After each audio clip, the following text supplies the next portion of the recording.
Hey, all of you ball ticklers out there. What? What? Ball ticklers. Yeah, someone who's tickled by ball sports? Ball ticklers. Okay. It's used universally, bud. This is another exciting edition of MV Pretenders. I'm the Jace Man, Jace Barnett. This is the other guy, Bud Barnett, who's actually my baby brother. He's so little. He's such a baby. Yeah, my baby brother is the co-host of the show. Having said that, we are back tomorrow because this is tomorrow from yesterday when he said that we would be back tomorrow. And I told you guys if you were watching it, it probably wouldn't be tomorrow. But as it turns out, we are back tomorrow. This is tomorrow. So if you're watching this now thinking that tomorrow is going to be tomorrow, I'm getting a little bit lost. In any event, Changing my we're shirt and back. everything. He did change his shirt. He didn't change his deodorant, but having said that, we are back. And in this show, you are going to be wowed. You are going to be amazed. Because in this show that I totally didn't prepare for because I really didn't know what we were talking about, and by we I mean he, is going to run down the full NFL season for you. So who he thinks are going to be the top picks in each position. Sure wish I could participate in this. And then he's going to talk to you a little about Thursday's game as well. So I'm going to basically sit here and be pretty in the corner, and I might heckle him when he says stupid things. But otherwise, take it away. Turn that letter, Vanna. So, what we're going to be talking about is those guys that you're going to want for your full season. At the quarterback position, you're going to want to pick up somebody like Lamar Jackson. The balls hurt his face. Last year's MVP, who passed for 8 yards shy of 3,500 yards. How many? 3,500. That sounds like more than a couple. A little bit. He also rushed for over 1,000 yards, being the first quarterback ever in What's rushing mean? running. Oh, okay. The first quarterback ever to pass for more than 3,000 yards and run for more than 1,000 yards in the same season. Same season. Same Meaning season. all last year? All last year. Huh. That sounds like a pretty good year. Yeah, there were games where he actually outran his running backs. That's happened before, but Expect him to go ahead and do even better this year. Expect him to pass that 3,500 yards passing mark and still run for another 1,000 yards. It's happening. You're going to see guys like Drew Brees have another good year, extending that milestone marker of I'm going to hold every single record in the book as far as passing yards, touchdowns, completion percentage for a career. The guy still plays and he's still amazing. He's still one of the top guys to beat. And of course, Patrick Mahomes. Expect him to go ahead and pass for another over 4,000 yards. who doesn't nowadays? Let's be honest. Everyone passes for more than 4,000 yards now. Because that's all they do in the NFL. There is no running game. It's just throw, throw, throw, and, throw again. Guys like Alvin Kamara and Christian McCaffrey would go ahead and disagree with the fact that there's no running game anymore. There's no running game anymore. Everybody watching this knows this. As well as Josh Jacobs. Right there, 3 of the guys that you're going to want to go pick up for your running backs this year. Another thing that you're going to want to do is your wide receivers. You're going to want guys like Julio Jones. Of course, Thomas from the New Orleans Saints. There's a rookie that you're going to want to pick up, Brandon Ayuk. You'll be able to pick him up a little bit later in the draft because unless people are watching college sports, they're not really going to know too much about him yet. Expect him to have a big season this year for the 49ers. Expect his rookie campaign to look something like between 82 to 94 receptions, over 800 yards, and 6 TDs. How many SDs? 6 TDs, touchdowns. Oh, I thought you said several STDs. Sorry. No, but expect him to have a short lifespan if so. Now, another guy that you might want to pick up would be Cooper Kupp with the Los Angeles Rams.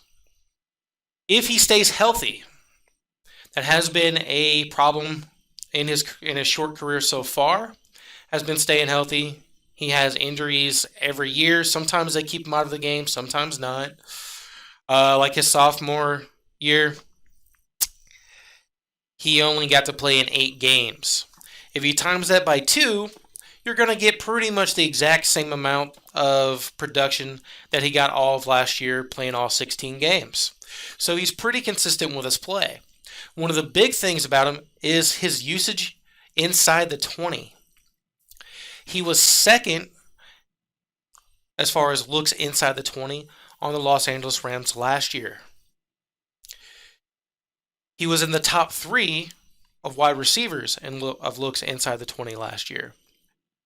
The number 1 top look inside the 20 last year for the Rams was Todd Gurley, who is now with Atlanta.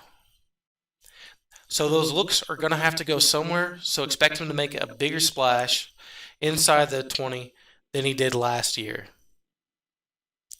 Tight ends. Kittle, obviously, great player. Pick him up if you can. Travis Kelce. The guy is dynamite as far as consistency and being the number 1 or number 2 tight end in the league year after year. Another one that's going to have a big year this year is going to be Cooks. Pick him up if you can from the New Orleans Saints. He's heavy, and you may not be able to pick him up. He's quick, he's got great hands, and a great quarterback. A defensive team that you're going to want to pick up this year, pick the 49ers. Number 2 defense all of last year. Going to be even a bigger defense this year because they're going to run the ball a little bit more than they did passing, which is going to give the defense more of a rest and have less possessions to go ahead and have to contend with. Now let's talk about that Thursday game between the Texans and the Chiefs. You got guys going against each other. Which is usually the way it works. The ones that you're going to look out for is Patrick Mahomes on the Chiefs, Watson on the Texans. Okay.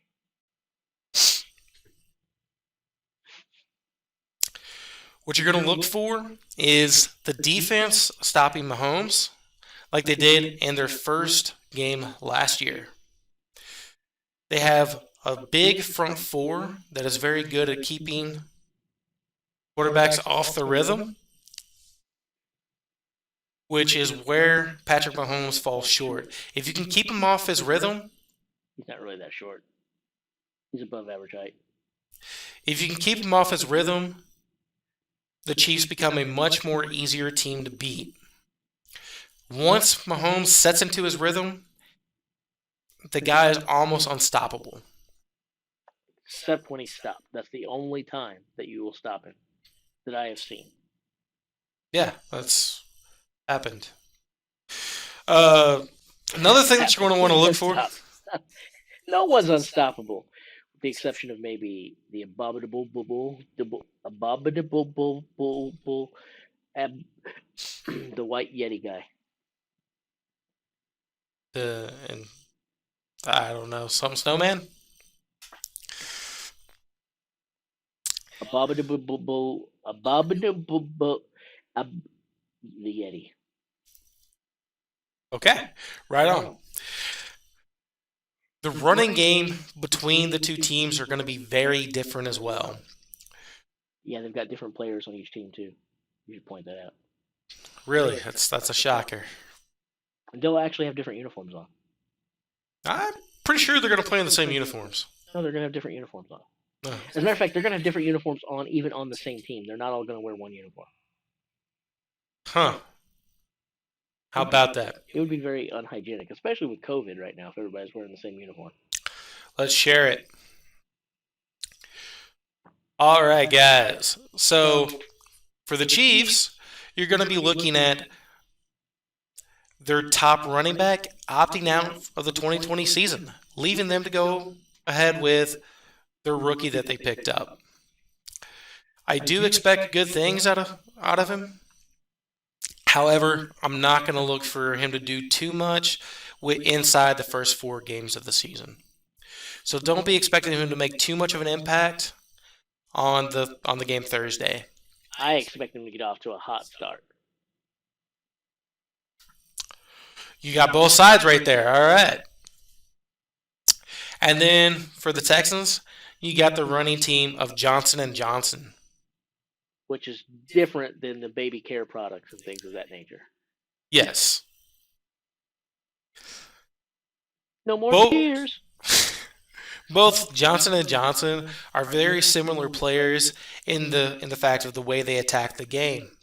And also in the way they spell their names. Only their first.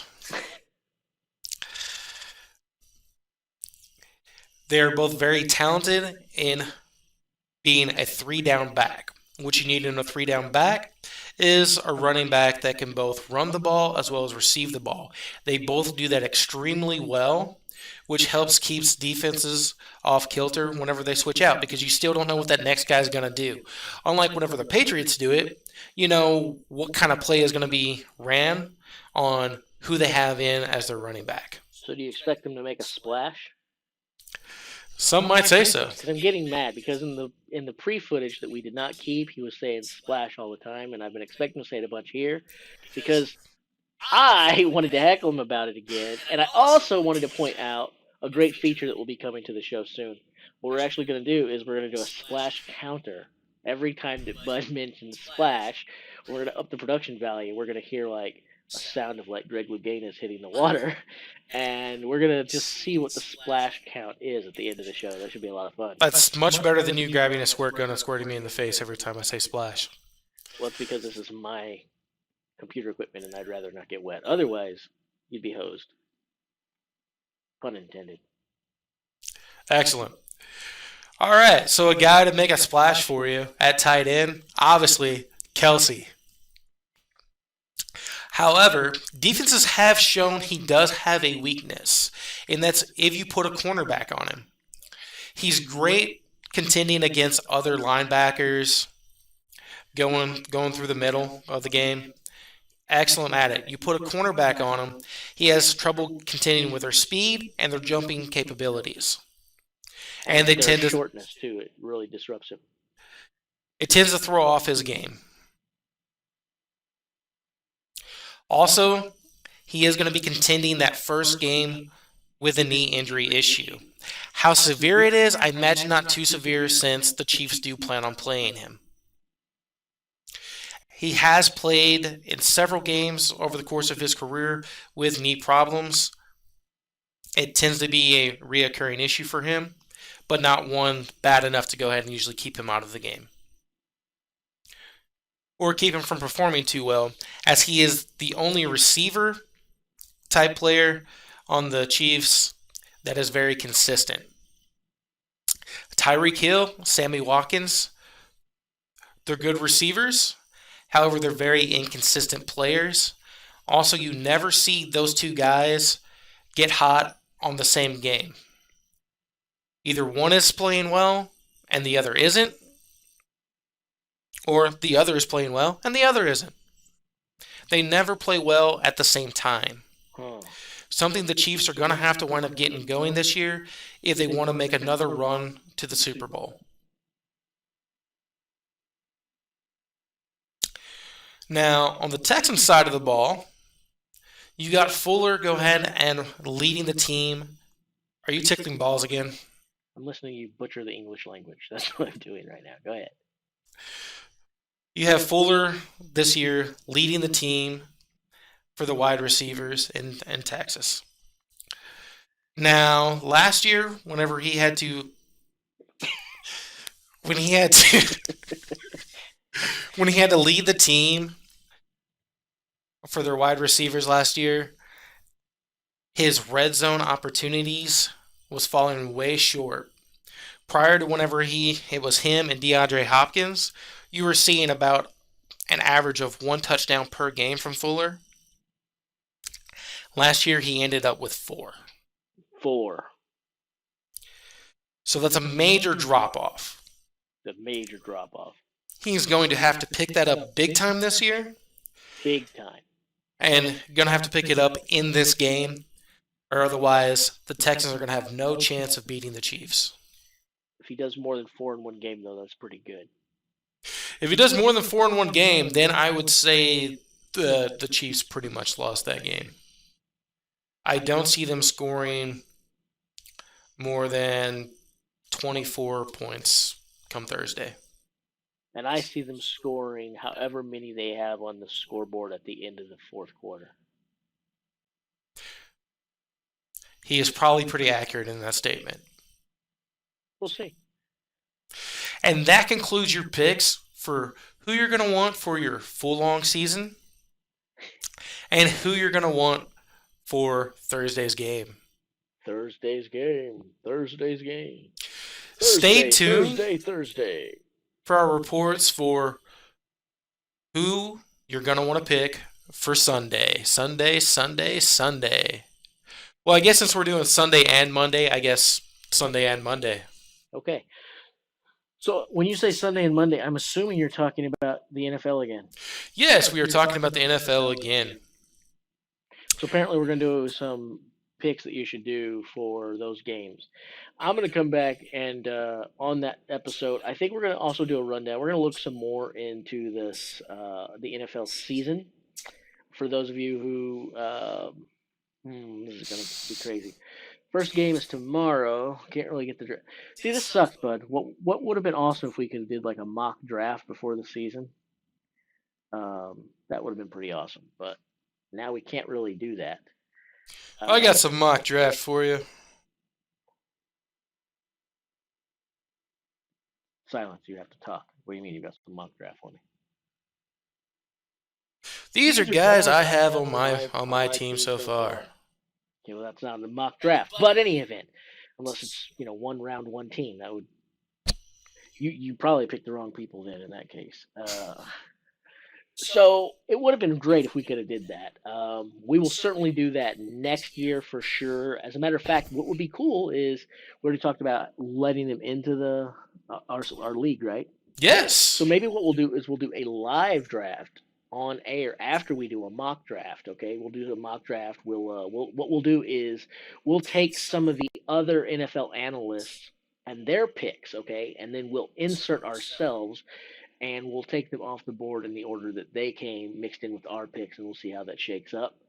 But then when it comes to the actual draft and we've got them involved, what we'll do is we'll do a live draft. We'll get you guys input on this, and if you guys can't share the stream, what we'll do is we'll just do a phone call and we'll put it on speaker. And if people can't hear because we're not doing that, we'll call out everyone else's picks. That should be kind of cool. It'd be fun.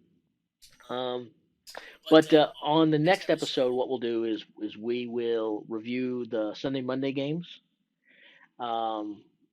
We will talk about what we expect we probably won't get into spreads, but we'll do some easy stuff. We'll just do some pick'ems. We'll go through all the games. We'll tell you who's going to win the games, and we'll tell you what we will tell you is we won't cover the spread, but we will tell you whether it's going to be by more than one touchdown. We'll do that. I will tell you, the Browns aren't covering the spread. So what we'll do is we'll tell you who's going to win each game and whether it will be by more or less than one touchdown. That's what we'll do. And I'll probably give you some feedback on. We'll just do that. I'm not going to give you any more to expect. We'll see what happens. I don't really know at this point. We'll find out. Sunday, Monday games. This is the most he's talked this entire episode. So I had no idea what we were talking about. But I'm instituting this now so that I will have something to talk about in the next show. That will be great. Watch him make a splash on the next episode.